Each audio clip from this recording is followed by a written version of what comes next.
오늘 이 새벽에 함께 은혜 받은 하나님 말씀은 사무엘하 18장 16절에서 23절까지 말씀입니다. 사무엘하 18장 16절에서 23절까지 말씀으로 구약성경 493년 전후에 기록되어 있습니다.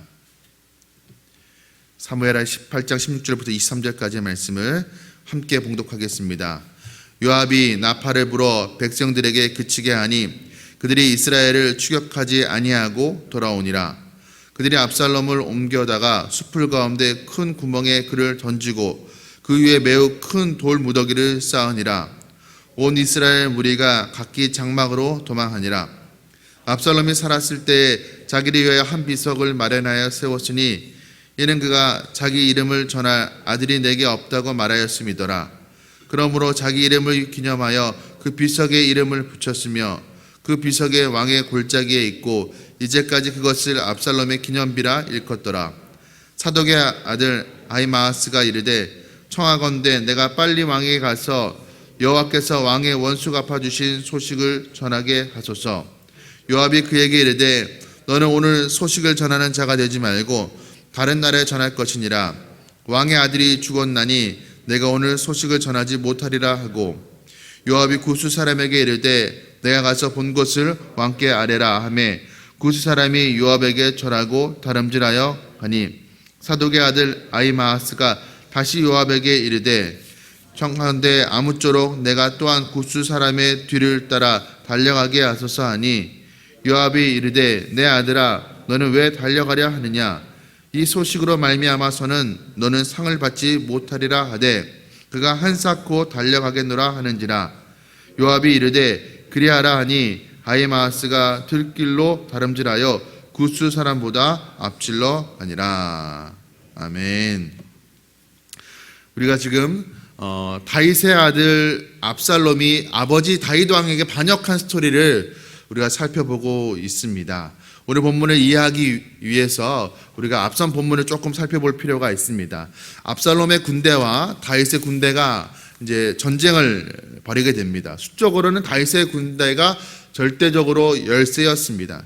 그러나 전쟁의 승패는 군대 군사 수의 많고 적음에 달려 있지 않습니다. 하나님이 함께 하시느냐 그렇지 않느냐에 따라 전쟁의 승패가 달려 있습니다. 어제 본문의 말씀 18장 7절의 말씀을 보면 압살롬의 군대가 다윗의 군대에 패하여서 2만 명이나 되는 전사자를 내었다라고 성경은 증언을 하고 있습니다. 특별히 유대인 역사가 요세푸스의 그 기록에 의하면 이때 전쟁에 임했던 다윗의 군대의 수가 한 4천여 명에 불과했다라고 합니다. 근데 압살롬의 군대에서 전사자를 2만 명이나 냈다라는 것은 뭐 죽은 사람뿐만 아니라 다친 사람과 또 도망친 사람도 있었을 것입니다. 그러니까 최소한 다윗의 군대는 4천 명이었다면 5배 이상의 그 이상의 압살롬의 군대와 싸워서 승리한 것입니다. 또 8절 말씀에 보면 그런데 칼에 맞아 죽은 자보다 숲속에서 생명을 잃은 자가 더 많다라고 또 기록을 하고 있습니다. 그러니까 숲속에서 무슨 일이 있었기에 다윗의 군대와 싸워서 칼에 맞은 사람보다 숲속에서 죽은 사람이 더 많았다는 것일까요? 어떤 학자들은 이곳의 지형이 매우 험악했다고 합니다. 그래서 그 숲에 들어갔다가 뭐 발을 헛디뎌서 절벽에서 떨어져 죽은 사람이나 이런 사람들이 많았을 것이라고 그렇게 이야기를 합니다. 그러나 이 본문이 우리에게 주고자 하는 메시지는 이것이 아닙니다. 사실 이 말씀을 보면은 여호수아 10장 11절의 말씀과 매우 흡사합니다. 여호수아 10장 11절 말씀을 제가 읽어보겠습니다. 하늘에서 큰 구덩이 우박을 아세가에 이르기까지 내리우심에 그들이 죽었으니 이스라엘 사람이 칼에 죽은 자보다 우박에 죽은 자가 더욱 많았더라. 여호수아 10장 11절에도 이스라엘 백성들이 가나안 백성들과 전쟁을 벌이는데 가나안 사람들이 칼에 맞아 죽은 사람보다 우박에 맞아 죽은 사람이 훨씬 더 많다라고 기록을 하고 있습니다. 그러니까 오늘 본문에서 어제 본문의 말씀인데 칼에 죽은 사람보다 숲에서 생명을 잃은 자가 더 많았다는 말씀과 매우 흡사합니다. 그 여호수아 10장 11절의 말씀은 무엇을 의미하는 것일까요? 이스라엘 백성들이 가나안 백성들과 함께 붙었을 때 여호수아가 이루어낸 그 승리, 이스라엘의 승리는 하나님께서 그들에게 주신 하나님의 업적이라는 것을 강조하는 말씀입니다. 오늘 본문의 18장의 말씀도 마찬가지입니다. 칼에 맞아 죽은 사람보다 숲에 들어갔다가 생명을 잃은 자가 더 많다라는 것은 이 전쟁의 승리가 어떤 이스라엘 백성들의 어떤 칼을 휘두르는 능력에 있는 것이 아니라, 군대의 수에 달려 있는 것이 아니라 하나님의 주신 승리라는 사실을 오늘 말씀을 통해서 우리가 깨닫게 됩니다. 그런데 우리가 가만히 이 말씀을 보면 우리가 깨닫게 되는 아주 의미심장한 교훈이 있습니다.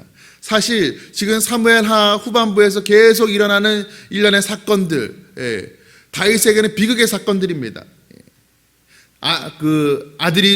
아들끼리 싸우다가 삼남이 장남을 죽이고, 또 아들이 이복 누이를 겁탈하고, 이런 일들 참 비극적인 사건들입니다. 다 다윗이 밧세바를 범했던 그 죄로 인한 심판과 징계의 의미를 가지고 있습니다. 그런데 이 본문의 말씀을 보면 하나님께서 그럼에도 불구하고 하나님께서 다윗을 압살롬의 손에 붙이지 아니하고 다윗에게 승리를 허락하여 주셨다는 것은 무엇을 의미하는 것일까요? 하나님께서 다윗을 징계하셨지만 하나님께서 그를 버리지 않으셨다는 사실을 우리가 이 말씀을 통해서 배울 수가 있습니다. 우리도 살다 보면 우리가 실수하고 넘어질 때가 있습니다. 우리가 잘못할 때도 있습니다. 그리고 잘못할 때에는 하나님께서 우리가 그 잘못된 길에서 돌이키도록 우리를 징계하실 때도 있습니다. 그때 우리가 그 징계가 너무나 힘들고 괴로워서 하나님께 소리를 지를 때도 있고 울음을 터뜨릴 때도 있고, 그러다가 결국에는 하나님이 나를 버렸다라고 그렇게 하나님을 향해서 원망하고 한탄할 때도 있습니다. 그런데 우리가 기억해야 될 것이 있습니다. 하나님은 징계하시지만 하나님의 택한 백성이라면 하나님께서 절대로 그 자녀를 버리지 않으시는 분이라는 사실을 우리는 기억해야 될 것입니다. 물론 잘못할 때 야단도 치고 혼을 내기도 하지만, 책망하기도 하지만 하나님은 결코 우리를 버리시지 않습니다. 우리가 오늘 말씀을 통해서 이러한 사실을, 이 다윗에게 베풀어 주신 하나님의 은혜를 우리가 깨닫게 됩니다. 이제 전쟁에서 압살롬이 패하게 되자 압살롬이 노새를 타고 도망을 가게 됩니다.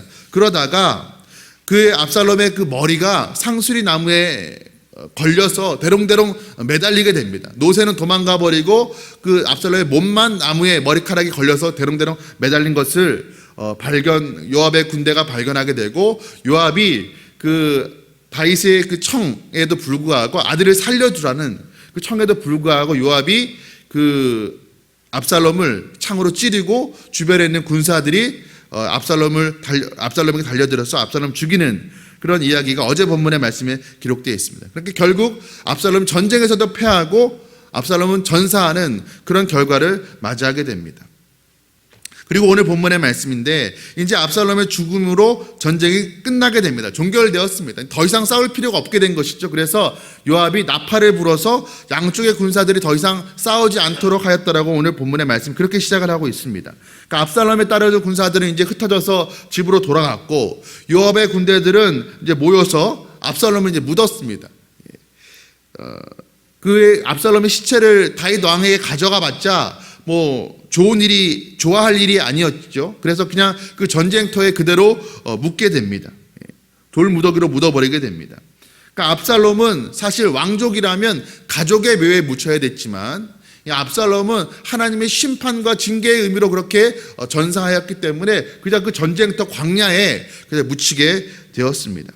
자, 이제 요압이 이 전쟁터에서 승리한 아버지에게 반역했던 압살롬이 이제 죽고 전쟁에서 이제 승리하게 됐죠. 이 승전보를 전해야 되는데, 그런데 문제가 하나 있었습니다. 전쟁에서 이긴 것은 기쁜 소식이었지만 그 전쟁에서 왕의 아들 압살롬이 전사했다는 사실, 죽었다라는 그 사실은 왕에게 있어서는 슬픈 소식이었기 때문이었습니다. 그러니까 이 때문에 전쟁에서 이기고도 이 승전보, 이 기쁜 소식을 쉽게 전할 수가 없었습니다. 그러니까 심적인 부담이 있었던 것이었습니다. 그럴 것이 지난 일을 생각해 보면 이것은 쉽게 그냥 간과할 수 있는 문제가 아니었습니다.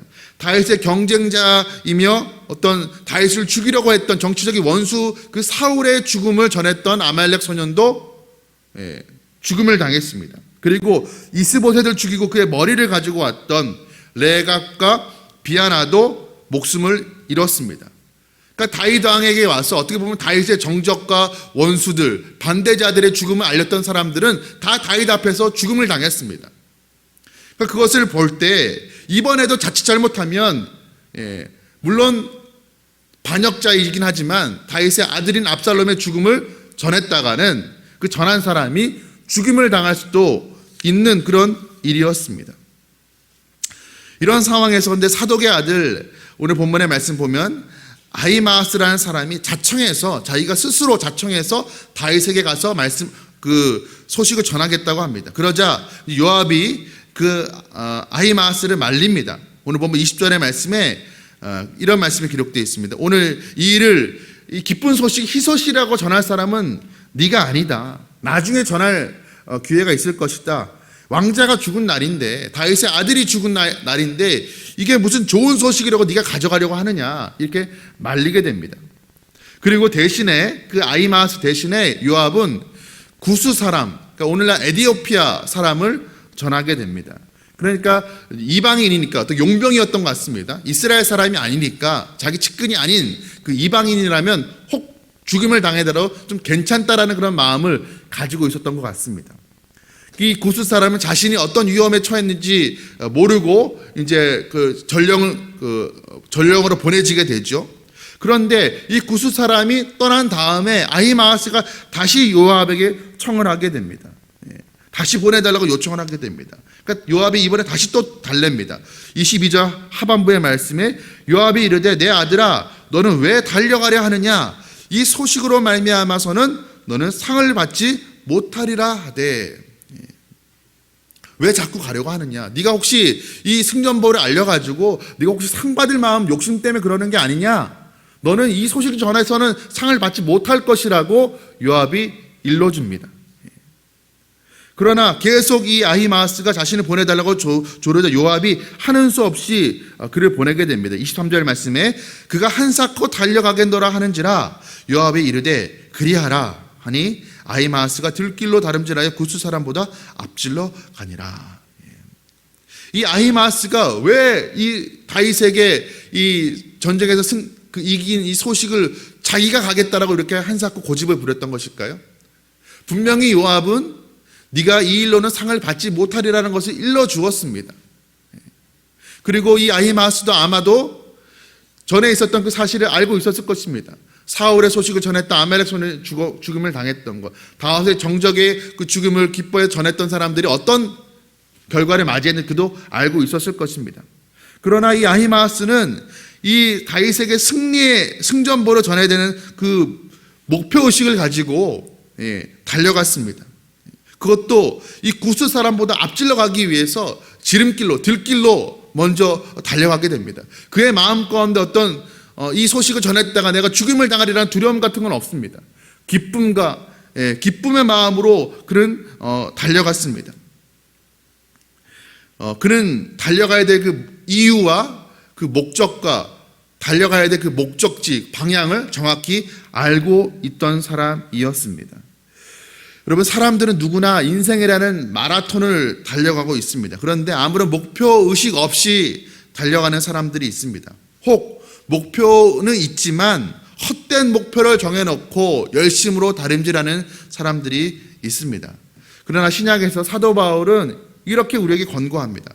다름질을 하되 목표 없이 달려가지 말라라고 이야기합니다. 싸움을 하되 허공을 치는 듯 하지 말라라고 그렇게 권면을 합니다. 여러분, 우리 인생에서 우리가 열심히 살아가는 것도 참으로 중요합니다. 그러나 어떤 방향을 향해서 어떤 목적을 가지고 살아가느냐가 훨씬 더 중요합니다. 우리의 목적지가 잘못 설정이 되어 있다면 아무리 열심히 산다 할지라도 그 길의 끝은 패망일 것입니다. 오늘 본문에 나온 압살롬이 그러합니다. 자기 목표를 설정해놓고 목적을 설정해놓고 그는 나름대로 그 목적을 이루기 위해서 노력했고 군사도 모으고 세력도 키웠지만 그의 결과는 죽음이었습니다. 멸망이었습니다. 아히마아스가 다윗을 향해서 지금 달려가고 있습니다. 승전보를 전하기 위해서 달려가고 있습니다. 우리도 인생길을 지금 달려가고 있죠. 무엇을 위해서 우리는 달려가는 인생이 되어야 될까요? 우리는 세상에서 얻을 수 있는 썩는 면류관이 아니라, 썩어 없어질 면류관이 아니라 하나님이 주시는 영원한 생명의 면류관을 향해서 우리는 달려나가야 될 것입니다. 그렇다면 구체적으로 이 생명의 면류관, 하나님께서 우리에게 주시는 그 생명의 면류관을 얻기 위해서 우리가 구체적으로 추구해야 될 것이 무엇일까요? 우리가 오늘도 예수 그리스도의 성품을 닮아가기를 힘써야 될 것입니다. 예수님의 성품은 우리가 성령님의 뜻에 순종하며 살아갈 때 우리의 삶 속에서, 인격 속에서 맺어지는 열매라고 할 수가 있습니다. 성도가 신앙생활을 십수년을 하는데, 수십 년을 하는데 우리의 삶의 모습이 예수 그리스도를 닮지 않는다면 우리가 어찌 생명의 면류관을 받을 사람이라고 할 수가 있겠습니까? 우리 신앙생활의 목표는 예수 그리스도를 닮아가는 것입니다. 또 하나의 목표가 무엇이 있겠습니까? 우리가 하나님 나라가 확장되도록 복음을 전하는 일에 우리가 힘써야 될 것입니다. 예수님께서는 모든 민족에게, 모든 족속에 복음이 전파되면 이 땅에 다시 오시라고 약속하셨습니다. 그러므로 우리가 그 약속의 말씀을 믿는다면 우리가 오늘도 우리의 삶 속에서 우리가 살아가는 삶의 모습으로 예수 그리스도의 제자다운, 예수 그리스도의 그 피로 구원받은 사람다운 삶의 모습을 보여줌으로 말미암아서 우리가 삶으로 복음을 전해야 될 것입니다. 그 복음의 정신에 합당한 삶을 살아가야 될 것입니다. 그렇게 우리가 하나님이 주신 그 목표를 위해서 최선을 다해 달려나갈 때 우리를 부르시는 그 마지막 날에 우리가 저 천국에서 하나님 주시는 생명의 면류관을 얻게 될 줄로 믿습니다. 여러분, 사람들은 자기 인생을 살아갈 때 자기의 원하는 목표를 향해서 달려가고 있습니다. 어떤 사람은 또 세상의 부와 명예를 얻기 위해, 성공을 얻기 위해서, 어떤 사람은 세상 쾌락과 자기 만족을 누리기 위해서 살아갑니다. 또 어떤 사람은 그저 포기하고 노력해도 되지 않는다라는 그런 마음으로 그냥 아무런 목적 없이 그렇게 살아가기도 합니다. 그러나 우리는 분명한 하나님께서 우리에게 주신 삶의 목적을 가지고 살아가야 될 것입니다. 그 목적은 하늘에 영원히 변치 않는 생명의 면류관을 향해서 달려가는 것입니다. 우리가 오늘도 하나님을 사랑하고 이웃을 사랑하면서 우리가 하나님께 충성하는 자로서 생명의 면류관을 약속받는 그런 저와 여러분 되기를 주님의 이름으로 축복합니다. 함께 기도하시겠습니다. 사랑과 은혜가 풍성하신 하나님 아버지, 하나님, 오늘 아히마아스가 전쟁에서 승리한 그 승전보를 다윗에게 전하기 위해서 요압에게 재차 또 하나님 허락해달라고 조르는 모습을 우리가 보고 허락을 받아서 기쁨으로 하나님 달려가는 것을 우리가 보았습니다. 하나님, 우리의 인생에도 그러하길 원합니다. 아무런 목적 없이, 방향 없이 하나님 어디로 뛰어가야 될지도 알지 못하면서 그냥 분주하게만 뛰는 그런 삶이 되지 않기 원합니다.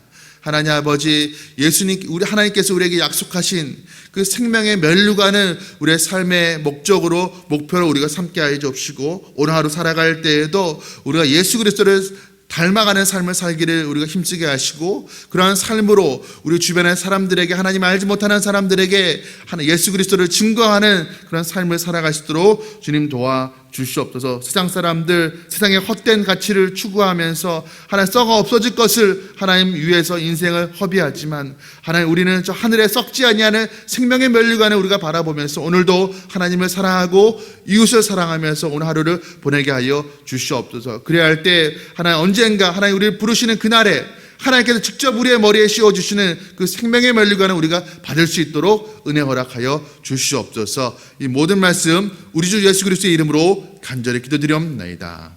아멘.